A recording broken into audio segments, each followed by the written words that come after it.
విష్ణు పురాణం రెండవ భాగం. ఇక బ్రహ్మాండ సృష్టిని గురించి చెప్తాను విను అంటున్నాడు. పరమాత్ముడు పంచభూతమయుడు బ్రహ్మణ్యుడు తానే అయి హరినారాయణుడై పాలకడలిలో శేషాశయి అయి ఉన్నప్పుడు అతని రాజ సవృత్తి సృష్టిక్రియను సాగించింది. ఒక నీటి బుడగను పోలి అండం ఒకటి ఉద్భవించింది. క్రమంగా గాఢాంధకారమునందు పెరిగింది. దానికి పైన జల, అగ్ని, వాయువు, ఆకాశములు ఆవహించాయి. ఆ 4 భూతాలు ఒక్కొక్కటి 5 మార్లు కలియగా ఆ అండం మరింత పెద్దదిగా ఉబికింది. ఆ అండంలోంచి ఆ నారాయణుని రాజసమూర్తి అయి సృష్టికర్తగా బ్రహ్మ అనే ఒక దివ్యమూర్తి సంభవించాడు.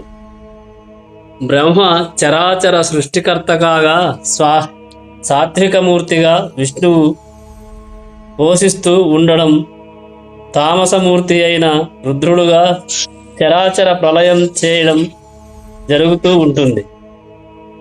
ఇలాగూ బ్రహ్మాండ ప్రళయాలు విష్ణులీలలుగా ఎన్నో జరిగాయి. అలాంటి నారాయణుడి మహిమ ఆ చతుర్ముఖ బ్రహ్మ కూడా తెలిసి చెప్పలేడు అని చెప్పగా, మైత్రేయుడు ఆచార్య, నిర్గుణుండని వేదాలు చెప్తాయి. మరి ఆ నిర్గుణమూర్తి సృష్టి స్థితిత్యంతములు కలిగించడం ఎలాగా అని అడగగా పరాశరుడు చెప్పాడు, మైత్రేయ, అదంతా ఆయనకి సహజం. అగ్నికి వేడి ఎలా వస్తుంది అంటే ఏమి చెప్పేది? ఇక నారాయణ నామ నిర్వచనం చెప్తాను విను. నారం అంటే నీరు. అది నివాసముగా గలవాడు నారాయణుడు. ఆ నారాయణుడు భూతరాశికి కర్త అయి ప్రజాపతి అని చెప్పదగినవాడు. అతని పరమాయువు 100 సంవత్సరాలు. ఆ దేవుని పరమాయువు అయిన 100 సంవత్సరాల కాలంలో మనలాంటి వారికి ఎన్నో సంవత్సరాలు తిరిగిపోతాయి. ఆ కాలక్రమం చెప్తాను విను. ఒక్క లఘువును పలికే కాలం 1 నిమిషం. 18 నిమిషాలలోక కాష్ట. 18 నిమిషాలు లోక కాష్ట. అవి 31 కళ. 30 కళలు 1 క్షణం. 12 క్షణాలు 1 ముహూర్తం. 30 ముహూర్తాలు 1 పగలు. 1 రాత్రి దినం. 15 దినాలు 1 పక్షం. 2 పక్షలోకాల నెల. 2 నెలలోకాల ఋతువు. 3 ఋతువులు 6 నెలలు. 1 ఆయనం, అది ఉత్తరాయణం. దక్షిణాయనం అని 2. ఆ 2 1 సంవత్సరం. దేవతలకు అది 1 పగలు. 1 రాత్రి 1 దినం.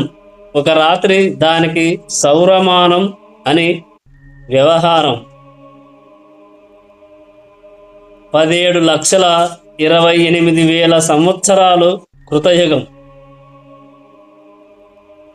12,96,000 సంవత్సరాలు త్రేతాయుగం. 8,24,000 సంవత్సరాలు ద్వాపరయుగం. 4,32,000 సంవత్సరాలు కలియుగం. అలాంటి 4 యుగాలు 1 దివ్య యుగం. దాని లెక్క 43,20,000 సంవత్సరాలు. ఇలాంటి యుగాలు 1000 అయితే బ్రహ్మకి ఒక దినం. బ్రహ్మ పగలు సృష్టి, రాత్రి ప్రళయం. దీనికి నైమిత్తిక కల్పమని సంజ్ఞ. ఇలాంటి దినాలు 30. బ్రహ్మకి ఒక నెల, అవి 12. ఒక సంవత్సరము, ఆ సంవత్సరాలు 100. బ్రహ్మ ఆయు పరిమాణము. దానికి మహాకల్పం అని వ్యవహారం. దానికి పూర్వార్ధానికి పద్మకల్పం అని, ఉత్తరార్ధానికి వరహాకల్పం అని సంజ్ఞలు. ఇవి కాలగతులు అని చెప్పగా విని మైత్రేయుడు, సరే, పద్మాసనుడు లోకమును సృజించిన విషయం చెప్పవలసిందని అడగగా పరాశరుడు చెప్పాడు. గడచిన కల్పం చివరి దశయందు నిశియందలి నిద్ర నుంచి నారాయణ ధ్యాన పారాయణుడై మేల్కొని బ్రహ్మ పరమశూన్యమైన లోకమును చూసి నారాయణ సాత్వికమూర్తి అయి అంతకు ముందట మత్స్య కూర్మావతారాలలాగా వరహారూపం ధరించి అగాధమైన సముద్రంలో మునిగిన భూమిని ఉద్ధరించే సంకల్పముతో సముద్రములో ప్రవేశించి గూర్ఘుర ధ్వనితో ఉప్పొంగి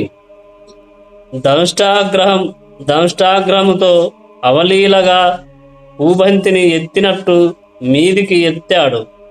సముద్రంలో మునిగిన నావను కర్ణధారుడు గట్టుకి తెచ్చినట్టే ఆ పని పద్మదళం సరస్సులో తేలినట్టు భూమి సముద్రంపైకి తేలగా నీరు పాతాళానికి చేరింది. అలాగూ భూమిని సముద్రంపైకి నిలిపి నలువైపుల కొండల నుంచి ఇక్కట్టు కలగనట్లు ఆది కూర్మమును శేషుణ్ణి క్రింద నుంచి భూమిని విశ్వమంతటా భద్రముగా ఉంచడానికి తన శక్తిని ప్రసరింపజేసిన మహానుభావుడు ఆ పద్మాక్షుడే.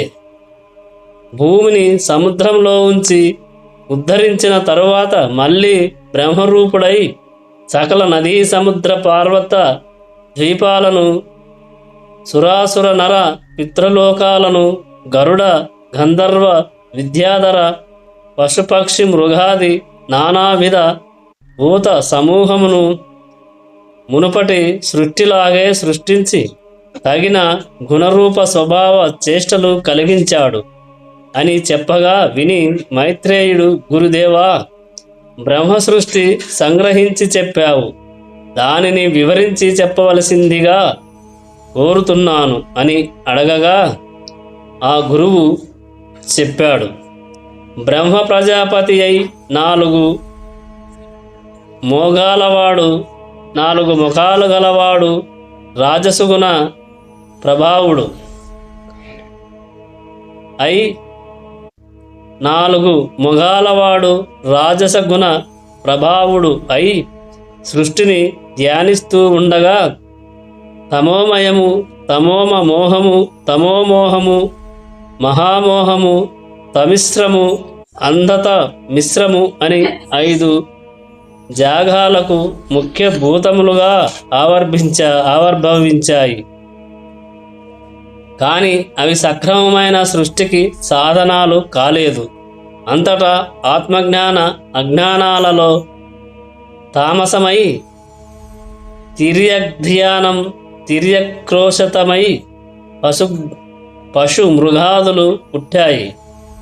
తరువాత సాత్విక గుణ ధ్యానశక్తితో అమరదృష్టి కలిగింది. తదుపరి రాజస తామస గుణసంకలితమైన ధ్యాన సృష్టిగా మానవ సృష్టి జరిగింది.